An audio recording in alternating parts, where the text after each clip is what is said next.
যে বিষয় নিয়ে আমি আজকে আলোচনা করছি তা হলো পার্টি সংগঠন, কমিউনিস্ট পার্টি সংগঠন। এখন কমিউনিস্টরা যে কাজ করে, মার্ক্সবাদ যে মতাদর্শ, মার্ক্সীয় মতাদর্শ, যাকে অনেক সময় মার্ক্সবাদ লেনিনবাদ বলেও অভিহিত করা হয়, সেই মতাদর্শের ওপরে দাঁড়িয়েই কমিউনিস্টরা কাজ করে। সারা বিশ্ব জুড়েই কমিউনিস্টদের মতাদর্শ হলো মার্ক্সীয় মতবাদ। এই মার্ক্সীয় মতবাদ যেমন বিপ্লবী মতবাদ, আবার এই মার্ক্সীয় মতবাদ হলো সমাজবিজ্ঞান, ইংরেজি থেকে সোশ্যাল সায়েন্স বলে। এই মার্ক্সীয় মতবাদ বিজ্ঞানের ভিত্তিতে মানব সমাজের বিকাশের ধারাটাকে বিশ্লেষণ করেছে এবং সেই বিশ্লেষণের মধ্যে দিয়েই উপস্থিত করেছে যে মানব সমাজ নিরন্তর বিকাশের ধারায় বিরাজ করছে এবং এই যে মানব সমাজের নিরন্তর বিকাশের ধারা, সেই নিরন্তর বিকাশের ধারাতেই আজকে আমরা যে ভারতের মতো দেশে পুঁজিবাদী ব্যবস্থা প্রত্যক্ষ করছি, এই পুঁজিবাদ এরও আবির্ভাব ঘটেছে মানব সমাজের বিকাশের ধারাতে। এই পুঁজিবাদী সমাজ ব্যবস্থা এর আগেকার যে সমাজ ব্যবস্থাগুলো ছিল তার মতোই এটাও কিন্তু পরিবর্তনের ধারাতেই আছে, কোনো কিছুই চিরন্তন নয়। মার্ক্সবাদ দেখিয়েছে সমাজ বিকাশের ধারায় কোনো কিছুই চিরন্তন নয়। আগেকার সময় যে নানা রূপের সমাজ ব্যবস্থা প্রত্যক্ষ করেছে মানব সমাজ, সেগুলিরও পরিবর্তন ঘটেছে। যে পুঁজিবাদ আজ আমরা প্রত্যক্ষ করছি ভারতীয় সমাজে, এই পুঁজিবাদও চিরন্তন নয়, এরও রূপান্তর ঘটবে, পরিবর্তন ঘটবে। কিন্তু এই পুঁজিবাদকেই বলা হচ্ছে সমাজ বিকাশের ধারায় শোষণ ভিত্তিক সমাজের সর্বশেষ স্তর। এই পুঁজিবাদের তার অবসান ঘটবে এবং পুঁজিবাদের অবসান ঘটবে তার মধ্যে দিয়ে শ্রেণীবিভক্ত সমাজ ব্যবস্থা, মানব সমাজের বুকে সেই শ্রেণীবিভক্ত সমাজ ব্যবস্থার তার অবসানের লক্ষ্যে মানব সমাজের একটা উল্লম্ফন হবে, একটা বিগ জাম্প বা একটা উল্লম্ফন ঘটবে। এই যে পুঁজিবাদ থেকে মানব সমাজের পরিবর্তন ঘটবে, আসবে সমাজতন্ত্র। এই সমাজতন্ত্র মানে সেখানেই শ্রেণীবিভক্ত সমাজের অবলুপ্তি ঘটবে তা না, কিন্তু শ্রেণী বিভক্ত সমাজের অবলুপ্তির পথে প্রথম গুরুত্বপূর্ণ পদক্ষেপ হলো পুঁজিবাদের অবসান, সমাজতন্ত্রের প্রতিষ্ঠা। এবং এই যে পুঁজিবাদের অবসান ঘটিয়ে সমাজতন্ত্র, এটা কিন্তু আপনা আপনি হবে না। সমাজ বিজ্ঞানের মার্ক্সীয় মতবাদের শিক্ষা আমরা বুঝেছি এটা অবশ্যম্ভাবী, ইনএভিটেবল ইংরেজিতে বলে না, এটা ঘটবেই। কিন্তু ঘটবে মানে এটা স্বয়ংক্রিয়ভাবে বা অটোমেটিক্যালি ঘটবে না, এটা ঘটবে সমাজ বিপ্লবের প্রক্রিয়ায়। এই সমাজ বিপ্লবের মধ্যে দিয়েই পুঁজিবাদের অবসান ঘটে আসবে সমাজবাদ, সমাজতন্ত্র। এবং এই সমাজতন্ত্রের মধ্যে দিয়েই মানব সমাজের আরও অগ্রগতি ঘটবে। এবং এই যে পুঁজিবাদ থেকে সমাজতন্ত্রে উত্তরণ, যে সমাজ বিপ্লব, এই সমাজ বিপ্লবের অবশ্যম্ভাবী নেতা হলো শ্রমিক শ্রেণী, যাকে মার্ক্সীয় মতবাদে প্রোলেটারিয়েট এই শব্দটা দিয়ে অভিহিত করা হয়েছে। ওয়ার্কিং ক্লাস ইংরেজি প্রতিশব্দ শ্রমিক শ্রেণীর, আমরা জানি, বা বলতে পারেন শ্রমিক শ্রেণী। ওয়ার্কিং ক্লাস থেকে আমরা বাংলা প্রতিশব্দ করেছি শ্রমিক শ্রেণী। কিন্তু এই শ্রমিক শ্রেণী এরা প্রকৃত অর্থেই সর্বহারা পুঁজিবাদী ব্যবস্থায়, যার মালিকানা বলতে কিছু নেই। সেই জন্যই সর্বহারা প্রোলেটারিয়েট শ্রমিক শ্রেণীকে অভিহিত করা হচ্ছে। এই সর্বহারা শ্রমিক শ্রেণীর নেতৃত্বে যে সমাজ বিপ্লব, তার মধ্যে দিয়েই পুঁজিবাদের অবসান ঘটবে, আসবে সমাজবাদ, সমাজতন্ত্র। কিন্তু এই সমাজতন্ত্র, এখানেও শ্রেণীবিভাগ থাকবে, কিন্তু যেহেতু সমাজতন্ত্রকে পরিচালনা করবে সংগঠিতভাবে শ্রমিক শ্রেণী, প্রোলেটারিয়ান স্টেট, সর্বহারার রাষ্ট্র হবে সমাজবাদ। এবং সেই সর্বহারার নেতৃত্বে রাষ্ট্র এমনভাবে পরিচালনা করবে সমগ্র রাষ্ট্রকে, যার মধ্যে দিয়ে ধীরে ধীরে মানব সমাজ সাম্যবাদ বা কমিউনিজম, সেই সাম্যবাদের স্তরে তার উত্তরণ ঘটবে। সাম্যবাদ মানে সেই সাম্যবাদে সমগ্র যে শ্রেণী বিভাগ, মানব সমাজের যে শ্রেণী বিভক্ত অবস্থা তার সম্পূর্ণ অবলুপ্তি ঘটবে। শ্রেণীহীন একটা ব্যবস্থায় মানব সমাজের উত্তরণ ঘটবে, কমিউনিজম ভবিষ্যৎ। কিন্তু সমাজতন্ত্রের মধ্যে দিয়েই মানব সমাজ সেই সাম্যবাদের দিকে অগ্রসর হবে। মার্ক্সীয় মতবাদ, মার্ক্সীয় সমাজবিজ্ঞান আমাদের কাছে এই শিক্ষাই উপস্থিত করেছে এবং সমাজ ব্যবস্থার, মানব সমাজের বিকাশের ধারার যে বিজ্ঞান তার উপরে দাঁড়িয়েই এই শিক্ষা মার্ক্সীয় মতবাদ উপস্থিত করেছে। এই যে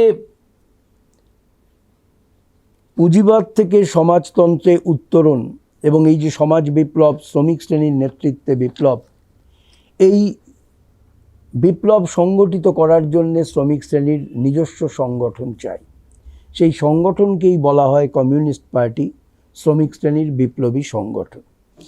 এই কমিউনিস্ট পার্টি সম্পর্কে আমরা একটু ফিরে যাই যে মার্ক্সীয় মতবাদে কমিউনিস্ট পার্টি সম্পর্কে যে বক্তব্যগুলি উপস্থিত করা হয়েছে, বলা হয়েছে, যেমন 1848 সালে যখন কমিউনিস্ট ইশতেহার প্রকাশ করলেন মার্কস এঙ্গেলস, এই ইশতেহারের মধ্যে দিয়েই কিন্তু সর্বপ্রথম মার্ক্সীয় মতবাদের মর্মবস্তু স্বল্প কথায় উপস্থিত করা হলো। সেখানেই বলেছেন মার্কস এঙ্গেলস ওই কমিউনিস্ট ইশতেহারেই, প্রোলেটারিয়েটকে শ্রেণী হিসেবে সংগঠিত করা, 2 বুর্জোয়া আধিপত্যের উচ্ছেদ করা এবং 3 প্রোলেটারিয়েট কর্তৃক রাজনৈতিক ক্ষমতা দখল করা, অধিকার করা।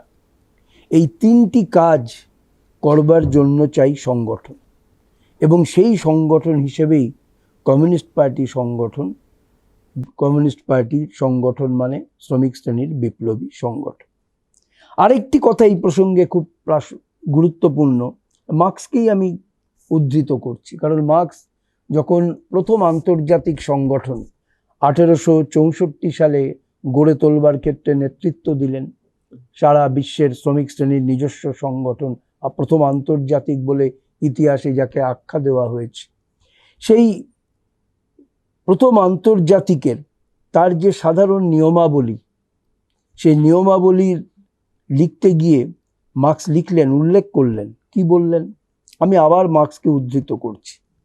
আগে যেমন আমি কমিউনিস্ট ইশতেহারকে উদ্ধৃত করেছি, এখানে আমি মার্ক্সকে উদ্ধৃত করছি। বলছেন, মালিক শ্রেণী মানে পুঁজিপতি শ্রেণীর যৌথ ক্ষমতার বিরুদ্ধে প্রোলেটারিয়েট শ্রেণী হিসেবে, কথাটা লক্ষণীয়, শ্রেণী হিসেবে সংগঠিত ও সক্রিয় হতে পারে তখনই যখন তারা নিজেদের এমন একটি স্বতন্ত্র রাজনৈতিক পার্টিতে সংগঠিত করে যে পার্টি মালিক শ্রেণীর দ্বারা গঠিত পুরনো সমস্ত ধরনের পার্টির সম্পূর্ণ বিরোধী। সমাজ বিপ্লব এবং তার চরম লক্ষ্য শ্রেণীসমূহের বিলোপ সাধন, তাকে যদি, অর্থাৎ কমিউনিজম প্রতিষ্ঠা করা, তাকে যদি সুনিশ্চিতভাবে জয়যুক্ত করতে হয়, তাহলে একটি পার্টিতে প্রোলেটারিয়েটের এই সংগঠন ইনএভিটেবল, অপরিহার্য। এই মার্ক্সকে এই কমিউনিস্ট পার্টি সংগঠনের প্রয়োজনীয়তা সম্পর্কে এইখানে মার্ক্স আমাদের কাছে গুরুত্বপূর্ণ শিক্ষা উপস্থিত করলেন। তাই আমি এই গুরুত্বপূর্ণ জায়গাটাকে উদ্ধৃত করলাম। এখন কমিউনিস্ট পার্টি সংগঠন নিয়ে আলোচনা করতে গেলে আমাদের বিশেষভাবে বিবেচনায় রাখতেই হবে, তা হলো যে রাজনীতি নির্ধারণ করে সংগঠনের রূপ। অর্থাৎ আমরা যে সংগঠন নিয়ে আলোচনা করছি, সেই সংগঠনের সে আলোচনা করতে গিয়ে আমাদের বিশেষভাবে স্মরণে রাখতেই হবে যে সংগঠনের রূপ নির্ধারণ করে রাজনীতি। অর্থাৎ এখানে ইংরেজিতে একটা কথা আছে যে politics is the deciding factor. রাজনীতি নির্ধারণ করে সংগঠনের রূপ। বিপ্লবী রাজনীতি নিয়েই আমরা মার্ক্সবাদীরা কাজ করছি, কমিউনিস্টরা কাজ করছি। সমাজ বিপ্লবের লক্ষ্য নিয়ে আমাদের কাজ। সেই আমাদের রাজনীতির সঙ্গে সঙ্গতি রেখেই আমাদের সংগঠন কমিউনিস্ট পার্টি সংগঠন এটা একটা বিপ্লবী সংগঠন।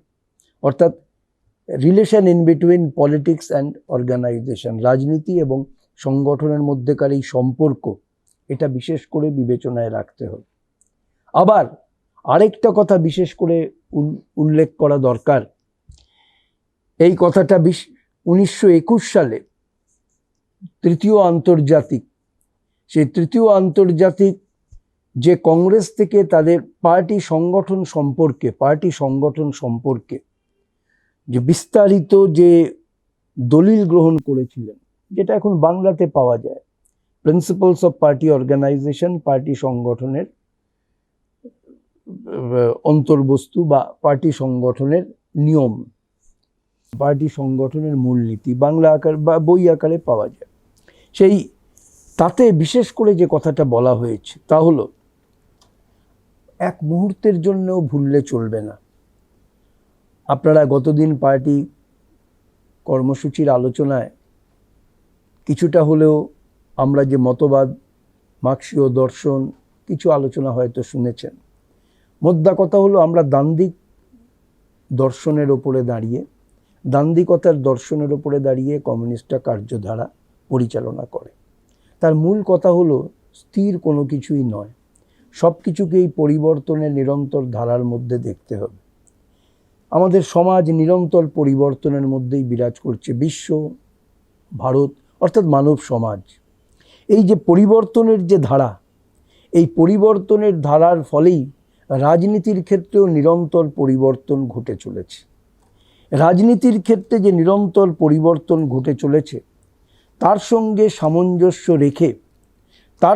সামঞ্জস্য রেখে যদি আমরা পার্টি সংগঠনের বিষয়টি বিবেচনা না করতে পারি, তাহলে কিন্তু আমরা প্রাসঙ্গিকতা হারিয়ে ফেলতে পারি। তাই ওই আন্তর্জাতিক দলিল 1921 সালে পার্টি সংগঠন সম্পর্কে বলা হয়েছিল যে কমিউনিস্ট পার্টি সংগঠনের কোনো চিরন্তন রূপ বলে কিছু থাকতে পারে না।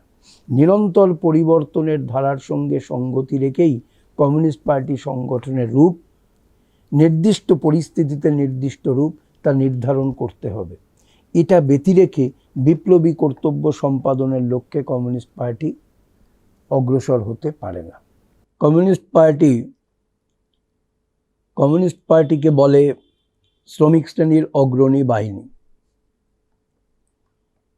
এর অর্থটা হলো, শ্রমিক শ্রেণীর আরও অনেক বাহিনী থাকতে পারে, কিন্তু অগ্রণী বাহিনী শ্রমিক শ্রেণীকে তার বিপ্লবী কর্তব্য সম্পাদন করা, সমাজতন্ত্র প্রতিষ্ঠা করা, তাকে গড়ে তোলা এবং মানব সমাজকে সাম্যবাদের স্তরে তার উত্তরণ ঘটানো পর্যন্ত এই পার্টি হলো শ্রমিক শ্রেণীর অগ্রণী বাহিনী।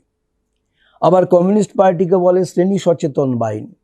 অর্থাৎ সমাজ যে শ্রেণীতে বিভক্ত এবং এই শ্রেণী বিভাগের কারণটা কি, শ্রেণী বিভাগকে অবলম্বন করেই শোষণ এবং সেই শোষণের অবসান ঘটানোর লক্ষ্যেই সেই শ্রেণী বিভাজনের অবসান ঘটানো এবং ওই ঐতিহাসিক কর্তব্য সম্পাদন করতে হবে শ্রমিক শ্রেণীর নেতৃত্বে বিপ্লবী সংগ্রামকে। এ সম্পর্কে সচেতন বাহিনী হলো কমিউনিস্ট পার্টি। কমিউনিস্ট পার্টি হলো মার্ক্সবাদী বাহিনী। ইংরেজিতে অনেক সময় বলে communist party is the Marxist detachment. অর্থাৎ মার্ক্সবাদ, সমাজ বিজ্ঞান, সেই মতবাদে সজ্জিত বাহিনী হলো কমিউনিস্ট পার্টি। আবার কমিউনিস্ট পার্টিকে বলে সংগঠিত বাহিনী, অর্গানাইজড ডিট্যাচমেন্ট। অর্থাৎ শ্রমিক শ্রেণীর অনেক বাহিনী থাকতে পারে, কিন্তু এটাই হলো সংগঠিত বাহিনী। এবং এই সংগঠিত বাহিনীর তার সঠিক রূপ প্রকাশিত হয় তা যখন শৃঙ্খলার দ্বারা আবদ্ধ হয়। অর্থাৎ শৃঙ্খলার দ্বারা আবদ্ধ বাহিনী, সেই জন্যই এটা সংগঠিত বাহিনী। এটাই কমিউনিস্ট পার্টির বিশেষত্ব। এবং কমিউনিস্ট পার্টির এই যে শৃঙ্খলা, এ গোটা পার্টির সবার ক্ষেত্রে সমানভাবে প্রযোজ্য, কেউ এর বাইরে নেই।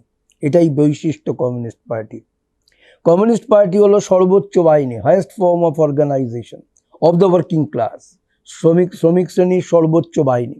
আরও অনেক বাহিনী তাদের আছে, trade union, department, committee, etcetera etcetera.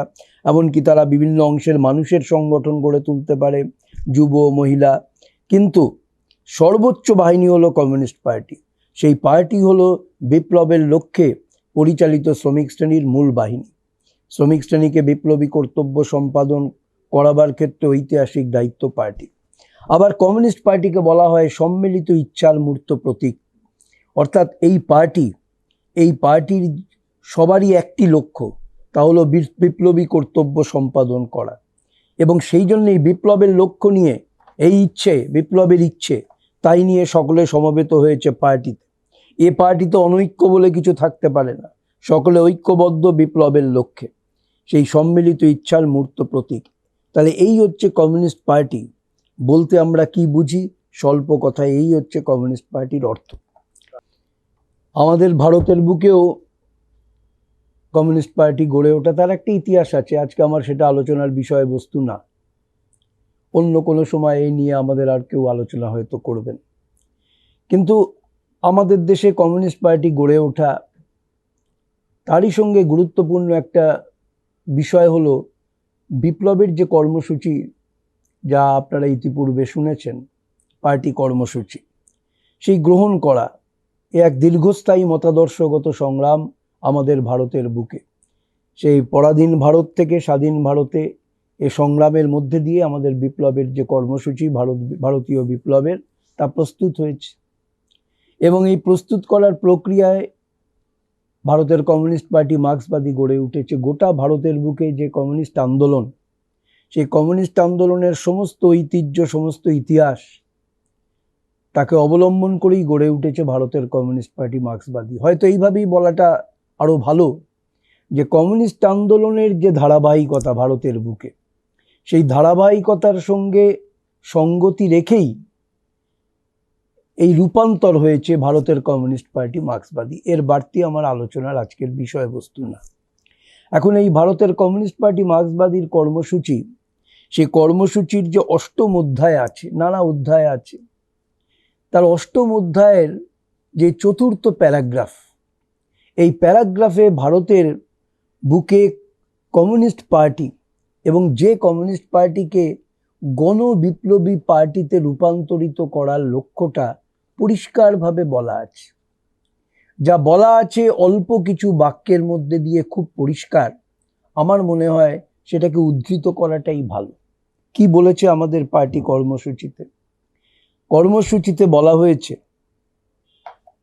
সমস্ত ফ্রন্টে, ফ্রন্ট মানে শ্রমিক ফ্রন্ট, কৃষক ফ্রন্ট, ক্ষেতমজুর ফ্রন্ট, মহিলা ফ্রন্ট, সমস্ত ফ্রন্টে সংগ্রাম চালাতে ও বিপ্লবী আন্দোলনকে পরিচালিত করতে বিপ্লবী পার্টি অর্থাৎ কমিউনিস্ট পার্টিকে সেইভাবেই গড়ে তোলা প্রয়োজন, যাতে সমস্ত ফ্রন্টেই সংগ্রাম এবং বিপ্লবী আন্দোলনকে পরিচালিত করা যায়।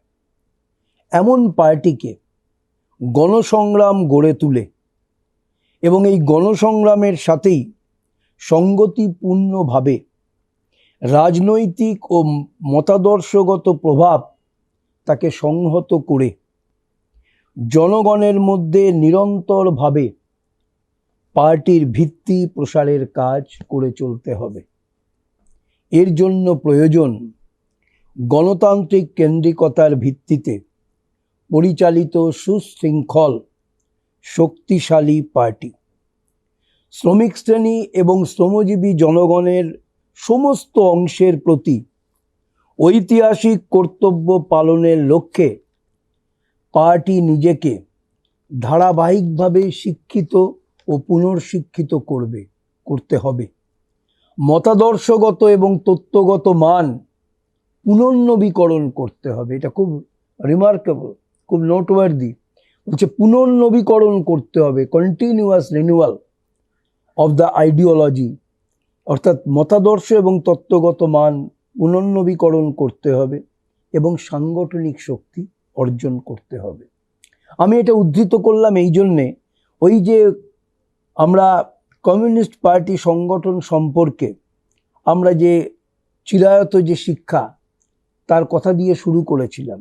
এবার ভারতের বুকে তার প্রয়োগ, বিপ্লবী পার্টি গড়ে তোলা, শ্রমিক শ্রেণীর বিপ্লবী পার্টি, কমিউনিস্ট পার্টি গড়ে তোলা, সেই প্রসঙ্গে ভারতের বুকে মার্ক্সবাদীদের যে বোঝাপড়া উপলব্ধি, এই 8 নম্বর অধ্যায় পার্টি কর্মসূচির তার 4th যে প্যারাগ্রাফ, তাতে পরিষ্কারভাবে বলা হয়েছে। এবং এরই সঙ্গে আমি ভারতের বুকে কমিউনিস্ট পার্টি বিপ্লবী লক্ষ্য নিয়ে তার কার্যধারা পরিচালনা করতে গেলে আমাদের সামনে কোন কোন লক্ষ্য থাকবে।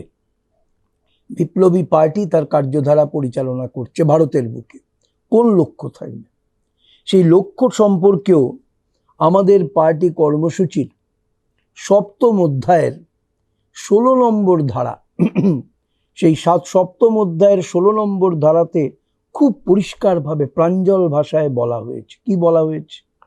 বলা হয়েছে শ্রমিক কৃষক মৈত্রীকে, অর্থাৎ এই প্রসঙ্গে আমার যেটা বলা উচিত ছিল, ভারতের বুকে সমাজতন্ত্র গড়ে তোলবার লক্ষ্য নিয়ে আমরা কমিউনিস্টরা কাজ করছি, কিন্তু মনে রাখতে হবে ভারতের বুকে সমাজতন্ত্র প্রতিষ্ঠা করতে গেলে আমাদের ভারতের বুকে প্রথমে যে সামন্ততন্ত্র আছে, সামন্ততন্ত্রের অবশেষ যা আজও রয়ে গেছে, সাম্রাজ্যবাদী শোষণ যা বিরাজ করছে, এগুলি থেকে ভারতীয় সমাজকে মুক্ত না করতে পারলে সমাজতন্ত্রের দিকে ভারতীয় সমাজকে পরিচালনা করা সম্ভব না।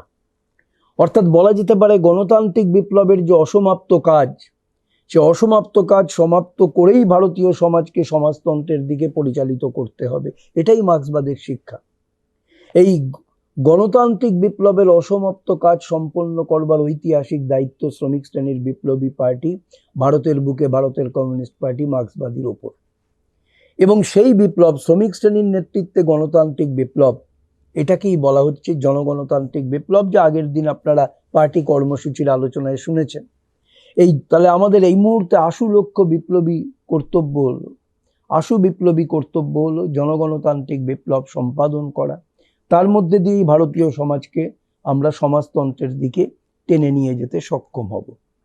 এই প্রসঙ্গে যেটা বলেছে পার্টি কর্মসূচির, ওই যে বললাম 7ম অধ্যায়ের 16 নম্বর ধারায় বলছে, শ্রমিক কৃষক মৈত্রীকে মূল ভিত্তি করে সমস্ত দেশপ্রেমিক এবং গণতান্ত্রিক শক্তির বৈপ্লবিক ঐক্য প্রতিষ্ঠার মাধ্যমে জনগণতান্ত্রিক বিপ্লবের লক্ষ্য সমূহকে বাস্তবে রূপান্তরিত করা এক জটিল ও দীর্ঘস্থায়ী সংগ্রাম।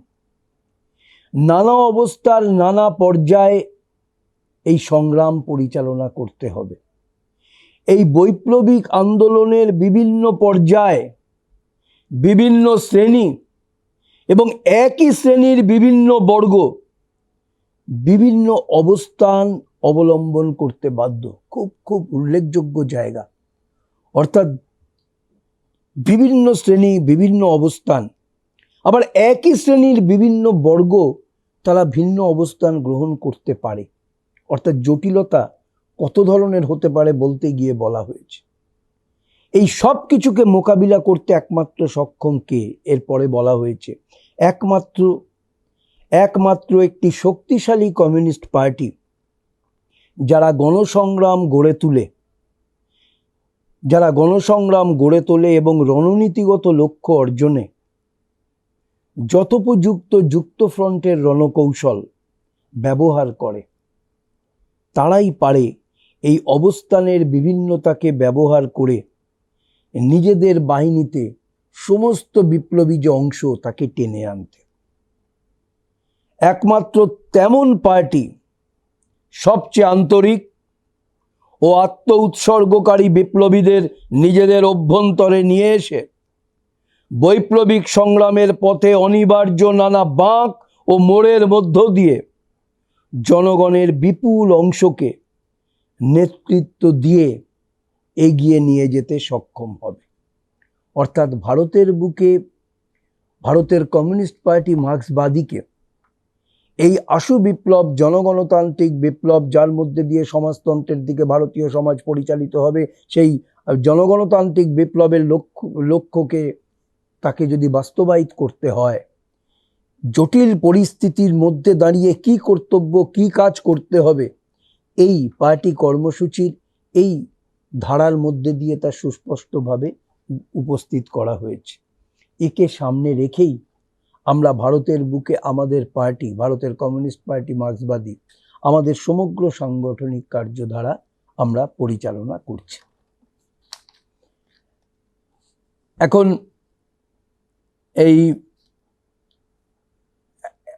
এরপরে আমি যে বিষয়টি আলোচনা করব, যে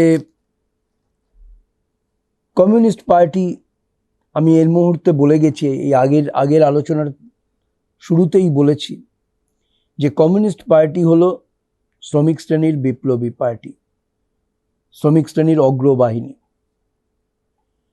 এই কমিউনিস্ট পার্টি হলো প্রকৃত অর্থে সক্রিয় বিপ্লবীদের সংগঠন। কথাটা আমি পুনরায় উল্লেখ করছি, কমিউনিস্ট পার্টি হলো সক্রিয় বিপ্লবীদের সংগঠন।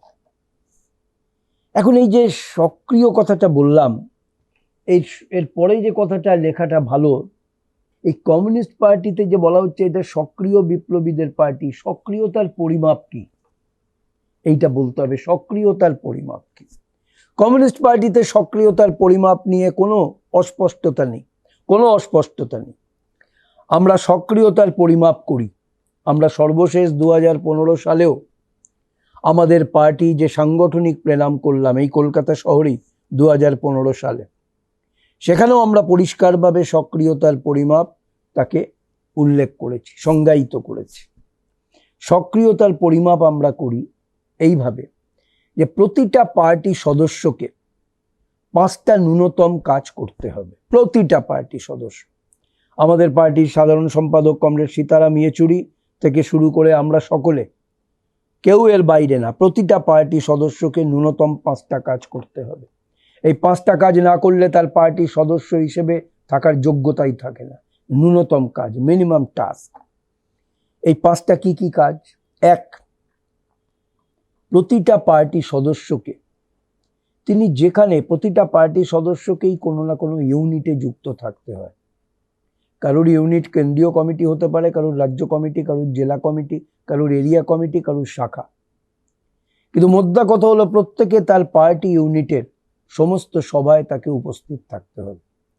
অসুস্থতা বা বিশেষ কারণ পার্টিতে অনুমতি নিতে হয়। এটা প্রথম কাজ। 2 নম্বর, যে পার্টিতে প্রতিটা সদস্য পার্টির যে সমস্ত কর্মসূচি, মিছিল, মিটিং, আন্দোলন, সংগ্রাম, সমস্ত কর্মসূচি, পার্টি নির্ধারিত সমস্ত কর্মসূচিতে সমস্ত পার্টি সদস্যকে উপস্থিত থাকতে হয়। এটা দ্বিতীয় ন্যূনতম কর্তব্য প্রতিটা পার্টি সদস্যের জন্য। 3 নম্বর, প্রতিটা পার্টি সদস্যকে পার্টি প্রকাশিত পত্রিকা পড়তে হয় এবং যাদের সাধ্য আছে কিনতে হয়। সাধ্য থাকলে তাদের কিনতেই হবে এবং পার্টি পত্রিকা সকলকে পড়তে হবে। হ্যাঁ, প্রশ্ন আসতে পারে যে যারা নিরক্ষর আছে তো পার্টিতে এরকম সদস্য, তাদের ক্ষেত্রে হচ্ছে তাদের পাশে থাকা যারা পার্টি সদস্য স্বাক্ষর, তার দায়িত্ব পড়ে শোনানো। আর যিনি নিরক্ষর পার্টি সদস্য তাকে উদ্যোগ নিয়ে, যিনি লেখাপড়া জানেন সেই পার্টি সদস্যের কাছে গিয়ে তাকে দিয়ে পড়িয়ে নিতে হবে। আবার পার্টির দায়িত্ব এই নিরক্ষর পার্টি সদস্যকে একটা নির্দিষ্ট সময়ের মধ্যে তাকে স্বাক্ষর করে তোলা। এটাও কমিউনিস্ট পার্টির কাজ, এটাও গুরুত্বপূর্ণ কাজ। এর সঙ্গে পার্টির প্রত্যেক সদস্য, চতুর্থ যে ন্যূনতম কাজ, প্রত্যেক পার্টি সদস্যকে তাকে কোনো না কোনো গণসংগঠনে, কোনো না কোনো গণ আন্দোলনের অংশ, মানে কোনো গণসংগঠনে তাকে যুক্ত থাকতে হবে, সক্রিয়ভাবে কাজ করতে হবে। শ্রমিক আন্দোলন, কৃষক আন্দোলন, ক্ষেতমজুর আন্দোলন, ছাত্র আন্দোলন, যুব আন্দোলন, মহিলা আন্দোলন, শিক্ষক আন্দোলন, আরও অনেক আন্দোলন আছে। কোনো না কোনো আন্দোলনে তাকে যুক্ত থাকতে হবে। আর 5টি ন্যূনতম কাজের পঞ্চম বিষয়টি হলো প্রতিটা পার্টি সদস্যকে, পার্টিকে যারা আয় করেন তাদের পার্টিকে নিয়মিতভাবে অর্থ সাহায্য করতে হবে। এই অর্থ সাহায্য আয় অনুসারে করতে হয়। এটাকে পার্টিতে আমরা লেভি বলে বলি। আমরা পার্টিতে প্রত্যেক সদস্যকেই এই চাঁদা বলুন, পার্টিতে এই অবদানটা, আর্থিক অবদান রাখতে হয়। এবং গোটা পার্টির কার্যধারা নির্ভর করে যে আর্থিক সাহায্যের ওপরে তার একটা বড় অংশ তো পার্টি সদস্যরা তাদের লেভির মধ্যে দিয়ে মেটান। যাই হোক, এই 5টি হচ্ছে ন্যূনতম কাজ। এই ন্যূনতম কাজ করতেই হবে, এটা ছাড়া পার্টিতে সদস্য থাকা যায় না। যার জন্য আমাদের পার্টিতে, আমাদের ভারতের কমিউনিস্ট পার্টি মার্ক্সবাদীতে আমরা প্রত্যেক বছর আমরা পুনর্নবীকরণ বলে একটা প্রক্রিয়া আছে, রিনিউয়াল। এর অর্থটা কি? আমরা চেক আপ করি যে প্রতিটা পার্টি সদস্য ন্যূনতম 5টা কাজ করছেন কিনা। না করলে আমরা খারিজ করি। হ্যাঁ, কমিউনিস্ট পার্টিতে এই সদস্যপদ খারিজ করা হয়, ইংরেজিতে বলে ড্রপ আউট হয়। তাকে তাকে আমরা বলি আপনি সংশোধন করুন। চেষ্টা হয় একটা তাকে আগে সংশোধন করার, না হতে পারলে তাকে বলা হয় আপনি কিছুদিন সময় নিন, আবার আপনি আপনার নিজের ত্রুটি সংশোধন হোক, তার মধ্যে দিয়ে আপনি এই ত্রুটি থেকে নিজেকে মুক্ত করুন। কিন্তু আমাদের পার্টি বিপ্লবী পার্টি, কারণ এই প্রসঙ্গে আমি বলবো পার্টিতে সদস্য কারা হবে এ নিয়ে বিশ্ব কমিউনিস্ট আন্দোলনে বিশাল বিশাল বিতর্ক আছে। বিশেষ করে কমিউনিস্ট পার্টির রূপ নিয়ে সঠিক বক্তব্য রাখার ক্ষেত্রে কমরেড লেনিনের ঐতিহাসিক অবদান আছে। কমরেড লেনিনের কিছু রচনা যা আমরা পার্টি সংগঠনের আলোচনায় সবসময় স্মরণীয়, আমাদের পাঠ করতে পারলে ভালো হয়। যেমন বিশেষ করে কি করিতে হইবে, ইংরেজিতে what is to be done, Bangla আছে, ব্যাপকভাবে এটা বিক্রিও হয়। আবার আছে এক পা আগে দুই পা পিছে। এগুলোতে কমরেড লেনিন মার্ক্সবাদের উপরে দাঁড়িয়ে, মার্কস এঙ্গেলস যে শিক্ষা উপস্থিত করেছিলেন তার উপরে দাঁড়িয়ে কমিউনিস্ট পার্টির রূপ নিয়ে যখন তিনি কাজ করছেন, সংগ্রাম করতে হয়েছে তাকে। এমনকি রুশ দেশের মাটিতে কমিউনিস্ট পার্টির রূপ নিয়ে মহাবিতর্ক হয়েছে। সেই মহাবিতর্কে একসময় কমিউনিস্ট পার্টিতে তৎকালীন রুশ দেশের কমিউনিস্ট পার্টির অন্যতম নেতৃত্ব যারা ছিলেন তাদের সঙ্গে লড়তে হয়েছে। আমি নাম বলতে পারি, মার্টভ, অ্যাক্সেল রড, বাড়তি বলছি না, কারণ এদের বক্তব্য ছিল যারাই কমিউনিস্ট পার্টির কর্মসূচি, বিপ্লবের কর্মসূচি গ্রহণ করবেন তারাই হবেন পার্টির সদস্য। এইখানেই লড়াই শেষ পর্যন্ত কমরেড লেনিন এই মতাদর্শগত লড়াইয়ে জয়ী হয়েছিলেন। তিনি বলেছিলেন না, যদি শুধুমাত্র পার্টি কর্মসূচি গ্রহণ করলে পার্টি সদস্য হওয়া আমরা মেনে নিই, তাহলে সে পার্টি বিপ্লবীদের পার্টি হবে না, সে পার্টি হবে বচনবাগী বুদ্ধিজীবীদের পার্টি। ও খালি তর্ক নিয়ে ব্যস্ত থাকবে। আমরা চাই বিপ্লবীদের পার্টি। তাই কমরেড লেনিন বলেছিলেন না, শুধু কর্মসূচি মানলে চলবে না, অন্তত ন্যূনতম কাজ প্রত্যেক পার্টি সদস্যকে বিপ্লবী হিসেবে করতে হবে। এই বিপ্লবী হিসেবে কাজ যিনি করেন না তিনি সমর্থক থাকতে পারেন, পার্টি সদস্য থাকতে পারেন না। কর্মীনীতির ক্ষেত্রে সবচেয়ে গুরুত্বপূর্ণ বিষয় হলো যে কর্মীদের চিনতে হবে, বুঝতে হবে, তার যোগ্যতার পরিমাপ করতে হবে, যোগ্যতা অনুসারে তাকে দায়িত্ব দিতে হবে, দায়িত্ব দিয়ে ছেড়ে দিলে চলবে না, সাহায্য করতে হবে, ভুল করলে ভুল ধরিয়ে তাকে আবার ভুল থেকে সংশোধন করতে সাহায্য করতে হবে। এই যে পদ্ধতি, আমরা কর্মী গড়ে তোলা, কর্মী নীতি, এই প্রসঙ্গে কমিউনিস্ট আন্দোলনের বিভিন্ন নেতৃত্বের প্রত্যক্ষ অভিজ্ঞতা সংজ্ঞাত রচনা আছে। তবে জর্জি ডিমিট্রভ বিশ্ব কমিউনিস্ট আন্দোলনের নেতা হিসেবে কর্মী নীতি প্রসঙ্গে তার আলোচনাগুলো খুব প্রাণবন্ত এবং আজও যেন মনে হয় এগুলো জীবন্ত। যাই হোক, তাহলে এই কর্মী নীতির প্রশ্নটা কমিউনিস্ট পার্টিতে এই জন্য খুব গুরুত্বপূর্ণ। কমিউনিস্ট পার্টি বিপ্লবের পার্টি। এই বিপ্লবের পার্টি শক্তি নিহিত থাকে বিপ্লবী কর্মীদের ওপরে, এবং এই বিপ্লবী কর্মীদের গড়ে তুলতে হয়। কমিউনিস্ট পার্টির সামগ্রিক কার্যধারার অত্যন্ত গুরুত্বপূর্ণ প্রশ্ন হলো কমিউনিস্ট বিপ্লবী হিসেবে পার্টির সমস্ত সদস্যকে গড়ে তোলা। আর এই কর্মী গড়ে তোলার কাজ, এটা কিন্তু কমিউনিস্ট পার্টির নিরন্তর কার্যধারার অংশ। এটা মরশুমি কাজ না, গোটা পার্টি। ধরুন আমাদের পার্টির ইতিহাসই যদি দেখেন, পার্টির শুরু থেকে আমাদের যারা পার্টির প্রতিষ্ঠাতা আজ পর্যন্ত, আজকে যারা নেতৃত্ব, সকলেরই সর্বাপেক্ষা গুরুত্বপূর্ণ দায়িত্বের একটা হলো কর্মীদের গড়ে তোলা এবং এর কন্টিনিউয়াস রিনিউয়াল করতে হবে, অর্থাৎ ধারাবাহিকভাবে পুনর্নবীকরণ। আজকে প্রকৃতির নিয়মেই আজকের যারা কর্মী কাল থাকতে পারবে না, একটা সময় তাদের শক্তি দুর্বল হয়ে যাবে। এই যে নিরন্তর কর্মী গড়ে তোলা, এটা কমিউনিস্ট পার্টির খুব গুরুত্বপূর্ণ কাজ, এবং এই কাজকে বাদ দিয়ে পার্টি তার বিপ্লবী কর্তব্য পালন করতে পারে। আর কমিউনিস্ট পার্টিতে পেশাদার বিপ্লবী প্রশ্নটা খুব গুরুত্বপূর্ণ। যদি আপনি বিশ্ব কমিউনিস্ট আন্দোলনের আমরা যদি সকলের বিভিন্ন শিক্ষকদের রচনা দেখি, লেনিন সহ, সেখানে বারে বারে পেশাদার বিপ্লবী শব্দটা ব্যবহৃত হয়েছে। পেশাদার বিপ্লবী মানে অনেক যোগ্য মানুষ যারা জীবনে অন্য কোনো পেশা গ্রহণ করতে পারতেন, কিন্তু কোনো পেশা গ্রহণ করেননি, বিপ্লবের লক্ষ্যে নিজেকে সম্পূর্ণভাবে নিয়োগ করেছেন, এদেরই বলা হয় পেশাদার বিপ্লবী। অর্থাৎ সমাজ বিপ্লবের কাজটাকেই জীবনে একমাত্র ব্রত হিসেবে গ্রহণ করেছেন। ইংরেজিতে বলে প্রফেশনাল রিভলিউশনারি।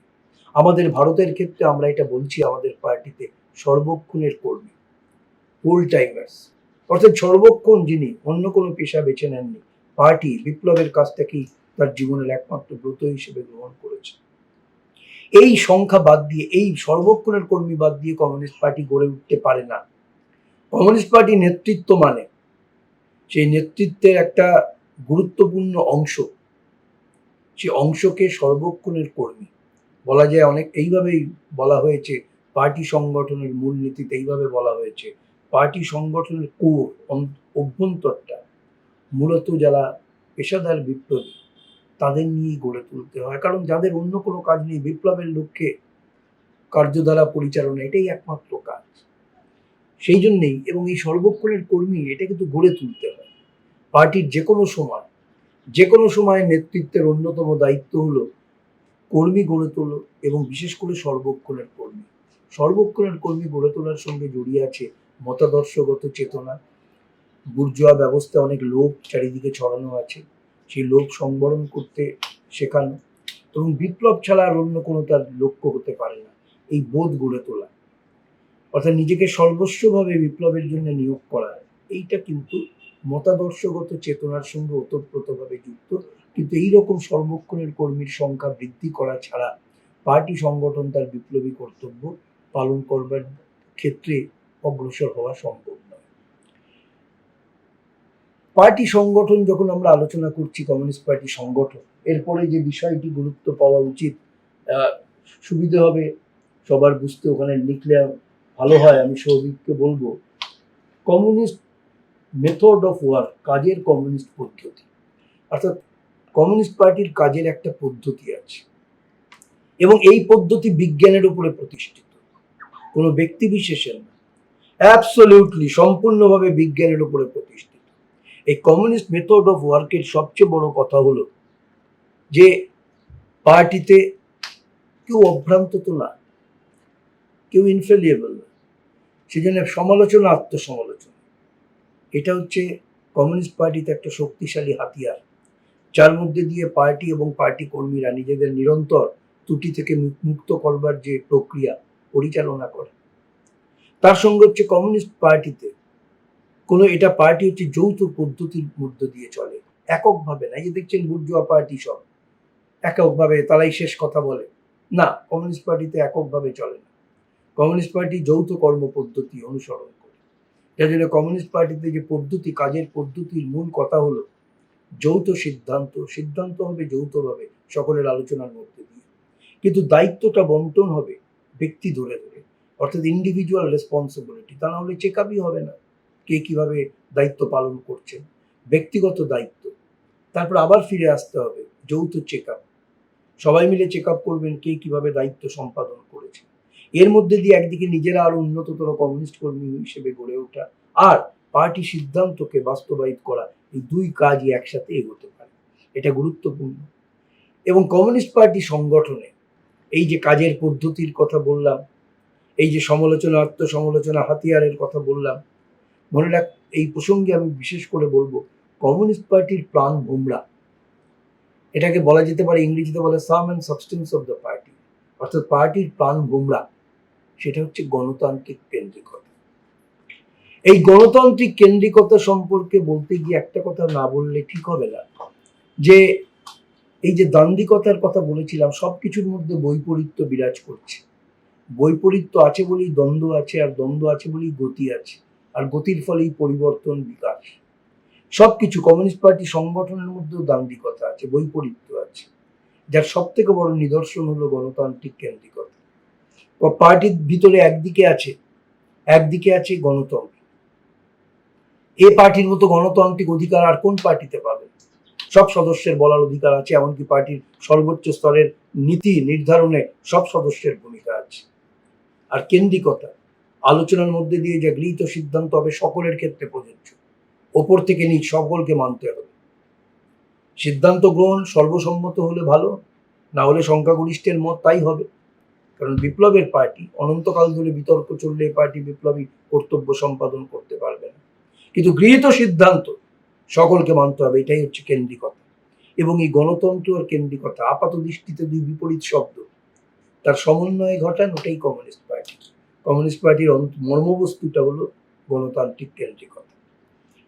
এবং এই গণতান্ত্রিক কেন্দ্রিকতা দুর্বল হওয়ার নানা উদাহরণ আছে। যেমন উপদল, পার্টিতে মাঝে মাঝে যে পার্টিতে এই ধরনের নেতিবাচক প্রবণতা দেখা যায় না তা না, কিন্তু এই উপদলীয় কার্যধারা পার্টির শক্তিকে দুর্বল করে, গণতান্ত্রিক কেন্দ্রিকতাকে দুর্বল করে। ওটা সবসময় পরিত্যাজ্য।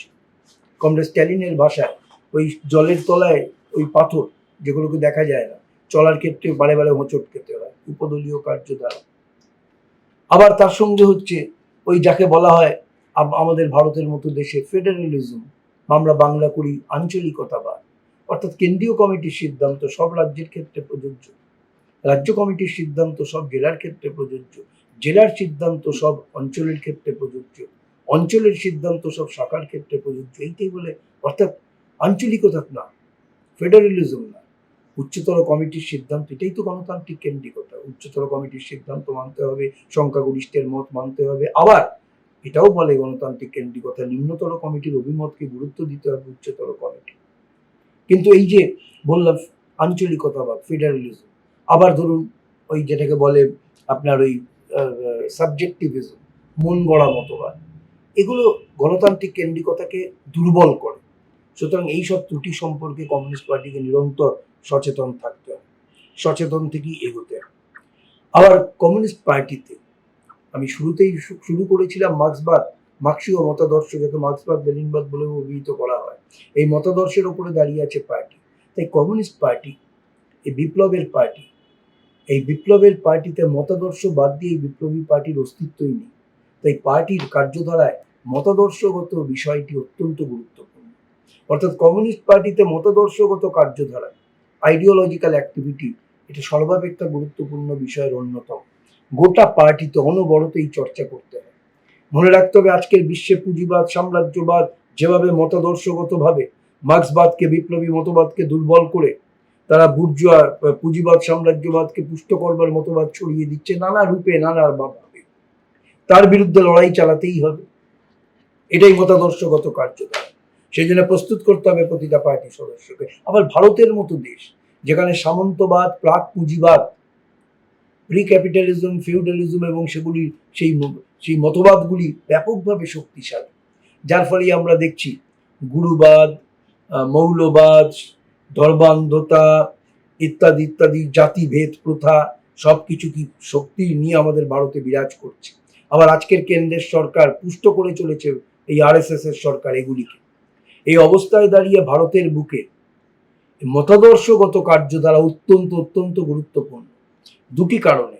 একটি হচ্ছে পার্টি কর্মীদের উন্নত কমিউনিস্ট কর্মী হিসেবে গড়ে তোলা, আর ভারতীয় জনগণকে এই সমস্ত ভ্রান্ত মতাদর্শ থেকে মুক্ত করার যে কাজ, সেই কাজ করতে গেলে পার্টির কার্যধারাতেও, পার্টির অভ্যন্তরে যেমন এই মতাদর্শগত কার্যধারা চালাতে হবে পার্টিকে, আবার পার্টিকে বাইরেও জনগণের মধ্যেও এই নিরন্তর, এমনকি এই যে কুসংস্কার, মতান্ধতা, তারপরে অবসকিউরেন্টিজম, এই কুপমণ্ডুকতা, এই সব কিছুর বিরুদ্ধে নিরন্তর লড়াই চালাতে হবে। এই লড়াই বাদ দিয়ে পার্টি তার বিপ্লবী কর্তব্য সম্পাদনের ক্ষেত্রে হতে পারে। এখন নিশ্চয়ই যখন আমি মতাদর্শগত কার্যধারার কথা বললাম, কমিউনিস্ট পার্টি সংগঠনে মতাদর্শগত কার্যধারার সঙ্গে আরেকটা প্রশ্ন জড়িয়ে আছে, যাকে ইংরেজিতে বলে প্রোপাগান্ডা অ্যান্ড এজিটেশন, অর্থাৎ প্রচার আন্দোলন। এটা খুব গুরুত্বপূর্ণ। কমিউনিস্ট পার্টিতে প্রচার আন্দোলন শুধুমাত্র একটা সময়ের প্রশ্নটাকেই একমাত্র গুরুত্ব দেয় না।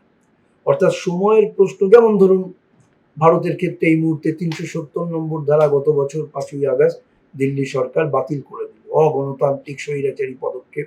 সংবিধানটাকে তারা প্রকৃত অর্থে তাকে ভুলুণ্ঠিত করল এবং একটা রাজ্যকে গোটা দেশের গণতান্ত্রিক আমাদের দেশের যুক্তরাষ্ট্রীয় ব্যবস্থাকে বরবাদ করে দিয়ে তারা সংখ্যাগরিষ্ঠতাকে ব্যবহার করে আরএসএস বিজেপির সরকার তারা একটা রাজ্যকে অন্যায়ভাবে ভেঙে দিল। এই যে গোটা পদ্ধতি, এই গোটা বিষয়টাকে নিয়ে আমরা পার্টি প্রচার চালাচ্ছি তখন থেকে। তার আগেও কাশ্মীর নিয়ে আমরা আমাদের দাবি রেখেছি, তারপরেও আজও চালাচ্ছি। কিন্তু আমাদের শুধুমাত্র ওই কাজটাই না, কমিউনিস্ট প্রোপাগান্ডা হলো, কমিউনিস্ট যে এজিটেশন হলো, একদিকে সমকালীন বিষয় অর্থাৎ তাৎক্ষণিক বিষয়টিকে ধরা, কিন্তু তার থেকে আবার টেনে এনে এই বুর্জোয়া রাষ্ট্র ব্যবস্থা, তার প্রকৃত স্বরূপ, তার চক্রান্ত, সেগুলিকে তুলে ধরা। এই যে অর্থাৎ কমিউনিস্ট প্রোপাগান্ডা, কমিউনিস্ট এজিটেশন যেমন প্রোপাগান্ডা, আবার এজিটেশনের লক্ষ্যটা হলো বিভিন্ন বিষয় সম্পর্কে মানুষকে সচেতন করা এবং সচেতন করে মানুষকে আন্দোলন সংগ্রামের প্রবাহে যুক্ত করা। এই লক্ষ্যে কমিউনিস্ট পার্টি সংগঠনে এজিটেশন প্রোপাগান্ডা এই দুটো খুব গুরুত্বপূর্ণ বিষয়। একটাই বিষয় এজিটেশন প্রোপাগান্ডা। এবারে আমি যেটা আপনাদের বলবো, কমিউনিস্ট পার্টি সংগঠনের আলোচনায় আমরা কাজ করছি এই বুর্জোয়া ব্যবস্থার অবসান ঘটাবার জন্য, কিন্তু কাজ করছি আমরা এই ব্যবস্থার মধ্যে। আবার মনে রাখতে হবে কমিউনিস্টরা সুউচ্চ মতবাদের কথাই খালি বলে না, কমিউনিস্টরা ত্রুটি সংশোধন অভিযান এটা আনা উচিত, মানে লেখায় আর কি সুবিধে হবে যারা শুনছেন বা দেখছেন। সেটা হলো কমিউনিস্টরা যেমন সুউচ্চ মতবাদের কথা বলে, তার সঙ্গে সুউচ্চ মূল্যবোধ, ভ্যালুজ, এথিক্স এর মূল্যবোধের কথা বলে, নীতিবোধ, মূল্যবোধের কথা বলে। কারণ কমিউনিস্টরা এরকম পুরি উদাহরণ আছে। ধরুন রুশ দেশে কমিউনিস্টরা তারা যখন কাজ করছে, তারা বারে বারে এই প্রসঙ্গ অর্থাৎ মূল্যবোধ, নীতিবোধের যেন নিদর্শন নিজেদের আমরা সেইভাবে গড়ে তুলতে পারি। কমরেড মাও জেডং এর জীবন দেখবেন, যখন তারা লং মার্চ করছেন, সেই সময় বিপ্লবী বাহিনীর প্রতি নির্দেশ দেওয়া ছিল যে আমাদের যতই নিজেদের কষ্ট হোক, আমরা যখন যাব মানুষের এলাকার মধ্যে দিয়ে, আমাদের কষ্ট যাই হোক, আমাদের আচরণে বিন্দুমাত্র যেন কমিউনিস্ট মূল্যবোধ, নীতিবোধের কোনো অবক্ষয় বা কোনো ঘাটতি যেন না থাকে। কারণ কমিউনিস্টরা যেমন তাদের লড়াই, তেমনি তাদের জীবনবোধ, মূল্যবোধ, তার মধ্যে দিয়েও মানুষকে আকৃষ্ট করতে হবে। যারা সুউচ্চ মতবাদের কথা বলে, তারা সেই সুউচ্চ মূল্যবোধ, নীতিবোধের কথা বলে, তার এম্বডিমেন্ট, তার প্রতিমূর্তি হবে কমিউনিস্ট। এবং মনে রাখতে হবে সেই জন্য বুর্জোয়া ব্যবস্থা চারিপাশে, আমাদের ভারতের মতো দেশে যেভাবে লোভ ছড়ানো আছে চারিপাশে, যেরকম দুর্নীতি আজকে ভারতের বুকে দেখছি, এই ধান্দার ধনতন্ত্র, তার মধ্যে ভারতের বুকে দেখছি চারিপাশে দুর্নীতি থেকে শুরু করে নানা ধরনের নেতিবাচক প্রবণতা। এইখানে দাঁড়িয়ে একজন কমিউনিস্ট কর্মী, উন্নত মূল্যবোধের প্রতিমূর্তি, সেইভাবে নিজেকে রক্ষা করা, তা না হলে তো সে বিপ্লবী সংগ্রামে কি করে নেতা হবে, নেত্রী হবে। সেই জন্যে উন্নত মূল্যবোধ, নীতিবোধের প্রতিমূর্তি হতে হবে প্রতিটা কমিউনিস্ট কর্মীকে। এই জন্যে কমিউনিস্ট পার্টির অভ্যন্তরে ত্রুটি সংশোধনের বিরুদ্ধে লড়াই, রেকটিফিকেশন ক্যাম্পেন, ত্রুটি সংশোধন অভিযান, এটা খুব গুরুত্বপূর্ণ। এবং আমাদের পার্টি, ভারতের কমিউনিস্ট পার্টি মার্ক্সবাদী, আমরা গর্বের সঙ্গে বলতে পারি আমাদের পার্টি কোনো সদস্যের কোনো গুরুতর যদি তার অধঃপতন হয় মূল্যবোধ, নীতিবোধের প্রশ্নে, আমাদের পার্টি গঠনতন্ত্রেই বলা আছে না, পার্টি আপোষ করে না। দুর্নীতির সঙ্গে জড়িয়ে পড়লে বা গুরুতর নীতি নৈতিকতাহীন কাজ করলে, সে পার্টির যে কোনো স্তরের কর্মী হোক, তার ক্ষেত্রে পার্টি গঠনতন্ত্রের সর্বোচ্চ যে শাস্তিমূলক ব্যবস্থা, পার্টি সদস্য পদ থেকে বহিষ্কার, আমরা সেই ব্যবস্থা গ্রহণ করি। এবং এই প্রশ্নে আমরা আপোষহীন, কিন্তু মূল্যবোধ, নীতিবোধের প্রশ্নে আমরা আপোষে, এবং এটাকে বাদ দিয়ে কমিউনিস্টরা এগোতে পারে না। কারণ কমিউনিস্টরা বিকল্পের কথা বলছে, বিকল্প সমাজের কথা বলছে। সেই বিকল্প সমাজের যে মূল্যবোধ, নীতিবোধ, কমিউনিস্ট কর্মীদের সেই নিয়ে নিজেদের উপস্থিত হতে হবে এবং উপস্থিত হতে হবে নিজেদের। এবং আজকের দিনে এটাকে বাদ দিয়ে একদিকে বিপ্লবী বাহিনী অর্থাৎ কমিউনিস্ট পার্টিতে সক্রিয় কর্মীর সংখ্যা বৃদ্ধি করা, কর্মীদের উন্নত মানের কমিউনিস্ট কর্মীতে রূপান্তরিত করা, এবং তারপর পার্টির তার বিপ্লবী সমস্ত প্রতিকূলতার বিরুদ্ধে লড়াই করে বিপ্লবী অভিযান পরিচালনা করা, বিপ্লবী সংগ্রাম আন্দোলন পরিচালনা করা, সব কিছুই নির্ভর করছে পার্টির যে সংগঠনের ওপরে। সেই সংগঠন গড়ে তোলে যে কর্মীরা, তাদের মধ্যে ত্রুটি সংশোধন অভিযান নিরন্তর পরিচালনা করা খুব গুরুত্বপূর্ণ। কমিউনিস্ট পার্টি পরিচালনার জন্য আন্দোলন সংগ্রাম সংগঠন সব ক্ষেত্রেই অর্থের প্রশ্নটা খুব গুরুত্বপূর্ণ, এটা সহজেই বুঝি আমরা। কিন্তু কমিউনিস্ট পার্টিতে যে অর্থ, সে অর্থ একদিক দিয়ে পার্টি সদস্যরা তাদের যে পার্টিতে চাঁদা লেভি এর মাধ্যমে যেমন পার্টিতে আসে, কিন্তু শুধু এই দিয়েই তো চলে না। পার্টিতে সর্বক্ষণের কর্মী, তাদের ভাতা দিতে হয়, আন্দোলন সংগ্রাম আহত হলে সেই কর্মীদের চিকিৎসার দায়িত্বও তো পার্টিকে নিতে হয়।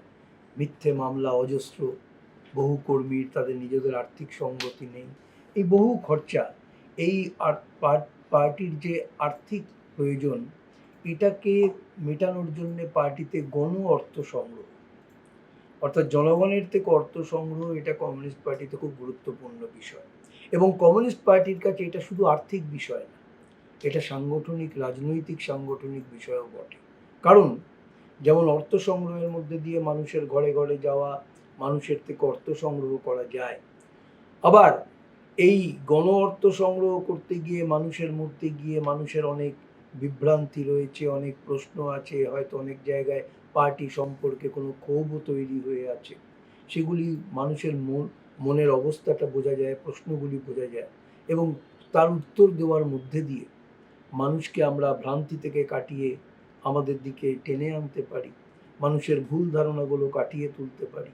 তাই গণ অর্থ সংগ্রহ যেমন পার্টির তার কার্যধারা পরিচালনার জন্য প্রয়োজন, আবার এর রাজনৈতিক সাংগঠনিক সেই ভূমিকাটাও স্মরণে রেখেই বিশ্বের অন্যান্য দেশের মতো আমাদের দেশেও, আমাদের পার্টির ক্ষেত্রেও আমাদের গোটা খরচা তা মূলত আমরা একদিকে পার্টি সদস্যদের লেভি, আর একটা বিরাট অংশই আমরা জনগণের যে অর্থ, সে অর্থের তার মাধ্যমে চলে। আমি আপনাদের একটা উদাহরণ দিতে পারি যে মানুষ কিভাবে সাড়া দেয় যখন এই একদিকে করোনা ভাইরাস, মানে করোনা অতিমারি, আক্রান্ত মানুষ, নিঃসহায় মানুষগুলো খেতে পাচ্ছে না, আবার তারপরে আমফানের মতো একটা ভয়ঙ্কর একটা ঘূর্ণিঝড়, বহু মানুষের ঘর নেই, সব কিছু একটা বিপর্যস্ত। এই সময় আমরা গোটা রাজ্য জুড়ে পশ্চিম বাংলায় আমফানে বিধ্বস্ত জেলাগুলি বাদ দিয়ে অন্যত্র সেখানে করোনা এই অতিমারির পরিস্থিতিতে আক্রান্ত মানুষ, তার পাশে দাঁড়ানো। আমাদের রাজ্যের অভিজ্ঞতা হচ্ছে, আমাদের সারা রাজ্যে আমাদের পার্টি কর্মীরা জনগণের কাছে গেলেন যে আমরা জনগণের অর্থ নিয়ে জনগণের জন্য দাঁড়াবো, ভূমিকা নেব। আমাদের অভিজ্ঞতা হলো আমরা 50 কোটির থেকেও ঢের বেশি, গোটা সংখ্যাটা পরিপূর্ণভাবে সঠিক আকারে বলা যাবে না, এটা হতে পারে 60, 65 বা তারও বেশি কোটি কোটি অর্থ এবং সামগ্রী যা সংগৃহীত হলো, আবার তাই নিয়ে আমরা জনগণের কাছে গেলাম। অভিজ্ঞতা আমাদের এইটাই যে কমিউনিস্টরা গেছে, মানুষ কখনো মুখ ফেরাননি, পাশে দাঁড়িয়েছে। যাই হোক, পার্টি সংগঠনের ক্ষেত্রে গণ অর্থ সংগ্রহ যেমন গুরুত্বপূর্ণ, পত্রিকা, আসলে কমিউনিস্ট পার্টি তার বক্তব্য, মতাদর্শগত বক্তব্য আর চলমান রাজনীতি নিয়ে পার্টির বক্তব্য, এটা সম্পর্কে পার্টি কর্মীদের অবহিত করা, আবার জনগণের কাছে পার্টির বক্তব্য পৌঁছে দেওয়া সবচেয়ে শক্তিশালী মাধ্যম পত্রিকা। কমরেড লেনিন পত্রিকা সম্পর্কে বলেছেন, পত্রিকা খালি প্রচারকই নয়, পত্রিকা যৌথ সংগঠকও বটে। এই বোঝাপড়া নিয়ে বিশ্বের সব দেশের কমিউনিস্ট পার্টির ইতিহাস যদি দেখি, পার্টি তৈরি হওয়ার মুহূর্ত থেকেই পত্রিকা ছিল, আমাদের দেশেও তাই। যদিও এই পত্রিকা তার উপরে বারে বারে শাসক শ্রেণী আক্রমণ করছে, আমাদের দেশে, আমাদের রাজ্যের অভিজ্ঞতা এই সময় এই তৃণমূলী সরকার, ওদিকে যেমন RSS বিজেপি, এদিকে যেমন তৃণমূলী, না এই সময়কালেও আমাদের পত্রিকার উপরে আক্রমণ হয়েছে। পত্রিকা তাকে রক্ষা করা, তাকে আরো বেশি করে প্রচারিত করা, এটা গুরুত্বপূর্ণ কাজ পার্টি সংগঠনে। এবং পার্টি সংগঠনে পত্রিকা তাকে, সেটা যেমন পার্টি সংগঠনকে সাহায্য করে, আবার পত্রিকাকে ঘিরেও সংগঠন সংহত রূপ ধারণ করে। এখন এই পত্রিকার আলোচনার পরেই আমাদের সোশ্যাল মিডিয়াটা এই জন্য বলতে হবে, আজকের দিনে সায়েন্স টেকনোলজি বিজ্ঞান প্রযুক্তির অভূতপূর্ব অগ্রগতি। এই সময় আমরা দেখছি ভার্চুয়াল মিডিয়ার তার উপযোগিতা বেড়ে গেছে, তার গুরুত্ব বেড়ে গেছে, তার প্রাসঙ্গিকতা বেড়ে গেছে সারা বিশ্ব জুড়ে, আমাদের ভারতেও বটে, আমাদের রাজ্যেও। এই অবস্থায় দাঁড়িয়ে মানুষের কাছে পৌঁছন, পার্টির বক্তব্য পৌঁছে দেবো। আবার আমাদের অভিজ্ঞতা হচ্ছে যে যে আপনার অফিসিয়াল মিডিয়া যেগুলো, অর্থাৎ সো কল্ড মিডিয়া আমরা যাকে বলি, মাধ্যমগুলো, এরা পরিকল্পিতভাবে ভারত রাষ্ট্র বৃহৎ পুঁজিপতিদের দ্বারা পরিচালিত। এরা সেইভাবেই আজকে মিডিয়া নীতি নিয়েছে যাতে সারা ভারতে বামপন্থাদের প্রাসঙ্গিকতাকে খাটো করা যায়। পশ্চিমবাংলাতে আরও গুরুতরভাবে, ওদিকে আরএসএস বিজেপি, এদিকে তৃণমূল কংগ্রেস, যৌথভাবে এরা বামপন্থীদের অপ্রাসঙ্গিক করতে চাইছে। মিডিয়াকে ওরা টাকা দিচ্ছে যাতে বামপন্থীদের গুরুত্ব না দেওয়া হয়। এই অবস্থায় দাঁড়িয়ে মানুষের মনে পৌঁছতে গেলে আন্দোলন সংগ্রাম, ব্যক্তিগতভাবে মানুষের সঙ্গে যোগাযোগ, এটা যেমন গুরুত্বপূর্ণ সাংগঠনিক কার্যধারা, আবার আমরা ওই আমাদের সোশ্যাল মিডিয়া তাকেও ব্যবহার করা যায়, আমরা ব্যবহার করতে তৎপর। আমরা আপ্রাণ চেষ্টা করছি সোশ্যাল মিডিয়াকে নানা রূপে তাকে কাজে লাগিয়ে যত বেশি মানুষের গভীরে গিয়ে আমাদের মূল লক্ষ্য হচ্ছে আমাদের মতাদর্শ, আমাদের রাজনীতি, আমাদের বক্তব্যগুলো মানুষের কাছে তুলে ধরা। এই লক্ষ্য নিয়ে আমরা এগোচ্ছি। এখন এই সঙ্গে যেটা আমি বলবো সেটা হচ্ছে আমাদের পার্টি সংগঠনের আলোচনায় গণসংগঠনের বিষয়টা খুব খুব গুরুত্বপূর্ণ। কমিউনিস্ট পার্টি সংগঠনে এই যে জনগণের সঙ্গে যুক্ত থাকা, জনগণকে আরও বেশি বেশি করে সামিল করা, জনগণকে যুক্ত করা, কারণ বিপ্লব করবে কে? জনগণ। শ্রমিক শ্রেণী নেতৃত্ব দেবে, কিন্তু জনগণকে যুক্ত করে এই জনগণের সঙ্গে পার্টির সম্পর্ক সুনির্দিষ্ট করার জন্যই গণসংগঠন। এই গণসংগঠনের কার্যধারার উপরে নির্ভর করে মানুষের সঙ্গে পার্টির সম্পর্ক কত নিবিড় হবে, মানুষের কাছে পার্টির রাজনীতির কথা কত বেশি করে নিয়ে যাওয়া যাবে, এই সব কিছু নির্ভর করে গণসংগঠনের কার্যধারার উপরে। তাই আমি আগেই বলেছিলাম পার্টি সদস্যদের 5টি ন্যূনতম কাজের একটি হলো প্রত্যেককে কোনো না কোনো গণসংগঠনে কাজ করতে হয়, এবং গণসংগঠনের কার্যধারার মধ্যে দিয়ে পার্টির রাজনীতি, পার্টির সঙ্গে জনগণের সম্পর্ক সুনিশ্চিত হয়। সেই জন্যই গণসংগঠন কমিউনিস্ট পার্টির জীবনে খুব খুব গুরুত্বপূর্ণ। কিন্তু কমিউনিস্ট পার্টির কার্যধারায় যেমন গণসংগঠনের কাজ খুব গুরুত্বপূর্ণ, আবার পার্টির সদস্যরা, এখানে কি গণসংগঠনের প্রশ্নটা আছে? হ্যাঁ, আছে। আচ্ছা, কমিউনিস্ট, মনে রাখতে হবে কমিউনিস্ট কর্মীরা যখন গণসংগঠনের কাজ করেন তাদের মনে রাখতেই হবে যে গণসংগঠনে কমিউনিস্টদের কাজ করার দুটো মূল বিষয় আছে, যে দুটি বিষয়ের উপরে বিশেষভাবে নজর না দিতে পারলে তাহলে কিন্তু গণসংগঠনের কমিউনিস্ট কার্যধারা সেটা সঠিকভাবে পরিচালিত হয় না। গণসংগঠনের মধ্যে দিয়ে কমিউনিস্টদের জনগণের মধ্যে তার যে সম্প্রসারণ ঘটা সেটা ঘটতে পারে না। যে দুটি বিষয়ের উপরে নজর দিতে হয়, কি কি দুটি বিষয়? একটি হলো গণসংগঠনের তার স্বাধীন কার্যধারা, গণসংগঠন আর পার্টি যেন কখনো গুলিয়ে ফেলা না হয়। গণসংগঠন পার্টির উপাঙ্গ, ইংরেজিতে বলে অ্যাপেন্ডেজ।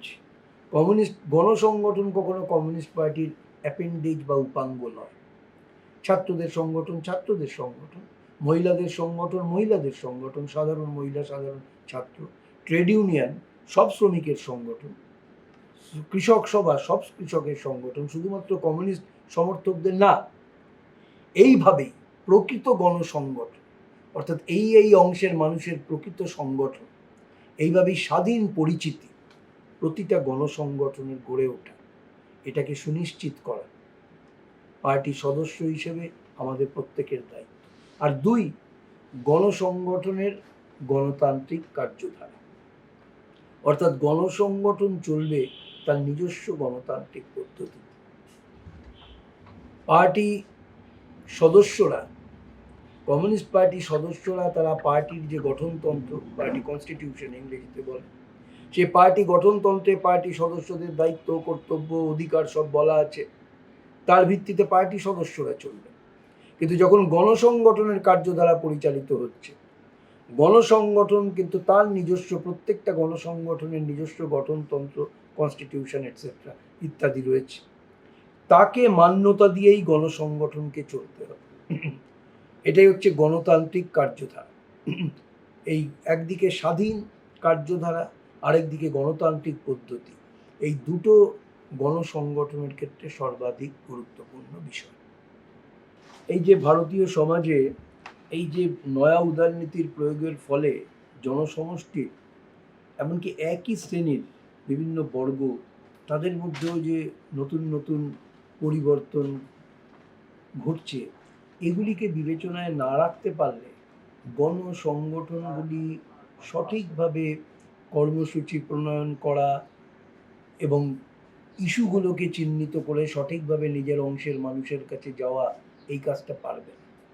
যার জন্যে বিগত প্লেনামে 2015 সালে কলকাতা প্লেনাম থেকেই এই বিষয়গুলি পার্টি গণসংগঠনের কার্যধারায় বিশেষ করে গুরুত্ব দেওয়ার কথা বলেছে। এমনকি নতুন কিছু আরও সংগঠন, যেমন মধ্যবিত্তদের জন্যে আমরা পেশাদার সংগঠন আছে বিভিন্ন অংশের, কর্মচারীদের, ইঞ্জিনিয়ার, ডক্টর, কিন্তু মধ্যবিত্ত অংশ যেখানে থাকছে রেসিডেন্সিয়াল এলাকায়, যদি বলা যায় সেইখানে তাদের সংগঠিত করা গুরুত্বপূর্ণ বিষয়। কারণ একটা অংশের মধ্যবিত্ত মানুষ যারা গণতান্ত্রিক চেতনা সম্পন্নই মানুষ, কিন্তু যাদের নানাভাবেই যাদের সংগ্রাম আন্দোলনের পরিমণ্ডলের মধ্যে পাওয়া যাচ্ছে না, এই ঘরের ছেলেমেয়েরা শিক্ষিত, উচ্চশিক্ষিত, তাহলে এই সমস্ত জায়গায় প্রবেশ করা, এই অংশের মানুষ তাদেরও অনেক ক্ষোভ আছে, যা গণতান্ত্রিক আন্দোলনে তাদের যুক্ত করার পক্ষে যথেষ্ট। তাহলে এই সমস্ত মানুষগুলোর সঙ্গে যে গণসংগঠন আছে তাদের কার্যধারায় নতুন কিছু রূপান্তর ঘটানো, নতুন সংযোজন, নিউ অ্যাডিশন, নতুন সংযোজন, আবার নতুন নতুন কিছু গণসংগঠন গড়ে তোলা। যেমন একটা উদাহরণ আমি দিতে পারি আপনাদের, ফ্রি সফটওয়্যার। এটা একটা অনেক শিক্ষিত ছেলেমেয়ে এই আন্দোলনটা, অর্থাৎ এই যে আধিপত্যকারী যে সফটওয়্যার, সাম্রাজ্যবাদ নিয়ন্ত্রিত প্রোপ্রাইটারি সফটওয়্যার, এই যে দেখছেন যারা নিয়ন্ত্রণ করছে, এর বিরোধিতা উন্নয়নশীল দেশগুলোতে আছে শিক্ষিত মানুষদের। এই প্রশ্নকে ঘিরে ফ্রি সফটওয়্যার বহু চেতনা শিক্ষিত ছেলে মেয়েকে টেনে আনতে পারে।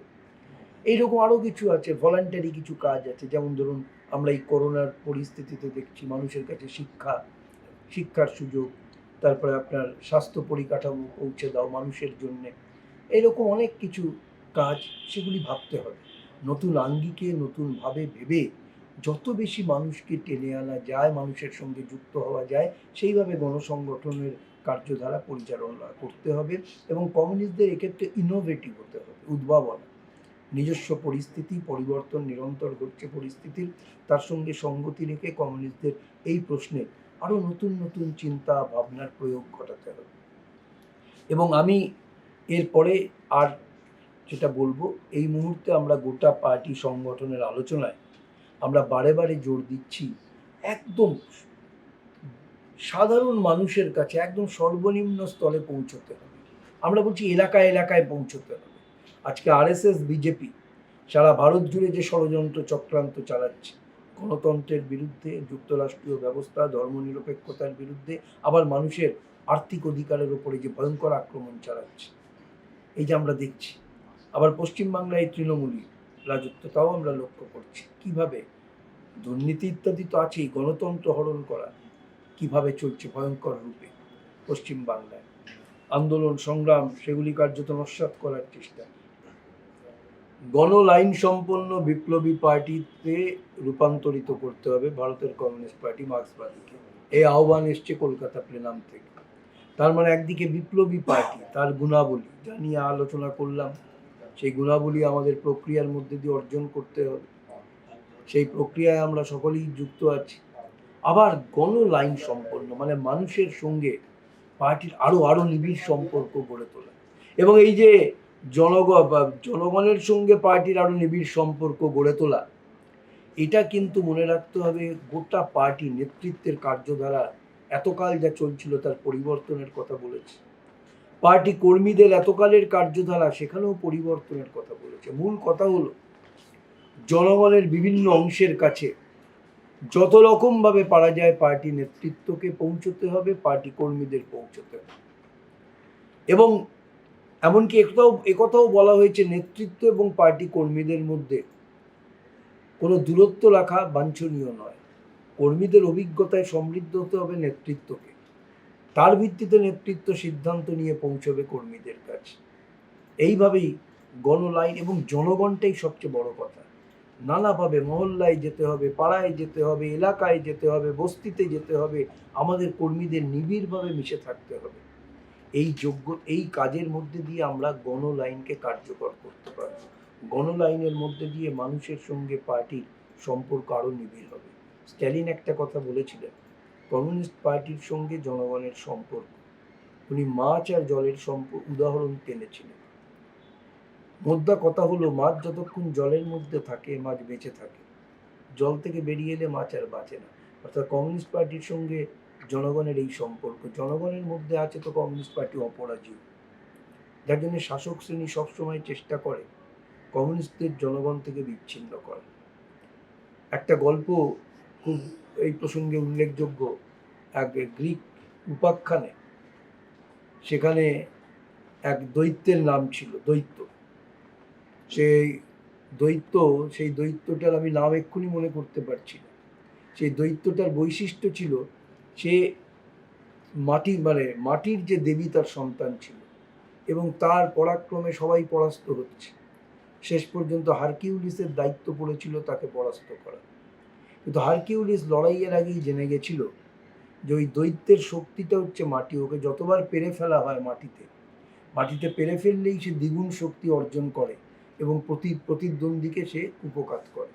যার জন্য হারকিউলিস লড়াইয়ের শুরুতেই ওই শত্রুকে, ওই দৈত্যকে সে মাটি থেকে উপরে তুলে ফেললো, তারপরে গলা টিপে মারল। মনে রাখতে হবে যে কমিউনিস্ট পার্টির জনগণের সঙ্গে যে ওতপ্রোত সম্পর্ক, জীবন্ত সম্পর্ক, এটাই কমিউনিস্ট পার্টির শক্তি। এবং আজকে ভারতের বুকে বিপ্লবী কর্তব্য সম্পাদন করতে গেলে জনগণের সঙ্গে, জনগণ মানে শ্রমিক আছেন, কৃষক আছেন, ক্ষেতমজুর আছেন, গরিব মানুষ আছেন, মেহনতি মানুষ আছেন, নিম্ন মধ্যবিত্ত আছেন, মধ্যবিত্ত আছে, আবার আরও অন্যান্য অংশের মানুষ আছে, ছোট ছোট ব্যবসায়ীরা আছেন, মাঝারি ব্যবসায়ীরা আছেন, সবাইকে নিয়ে ভারতবাসী, আদিবাসী আছেন, দলিতরা আছেন, সবাইকে নিয়ে ভারতবাসী। এই সমস্ত ভারতবাসীর সঙ্গে পার্টির সম্পর্ক ঘনিষ্ঠতর করা গোটা পার্টির সামনে বড় বেশি গুরুত্বপূর্ণ কাজ। সুতরাং আমাদের সংগঠনের আলোচনায়, এই আলোচনা থেকে আমরা শেষকালে এটাই বলতে পারি, আমাদের লক্ষ্য হবে কলকাতা প্লেনামের আহ্বানকে কার্যকর করা, আমাদের পার্টিকে গণলাইন সম্পন্ন বিপ্লবী পার্টিতে তাকে প্রকৃত অর্থে রূপান্তরিত করা। এই ঐতিহাসিক দায়িত্ব পালনে চলুন আমরা সকলে সমবেতভাবে অগ্রসর হই। ধন্যবাদ।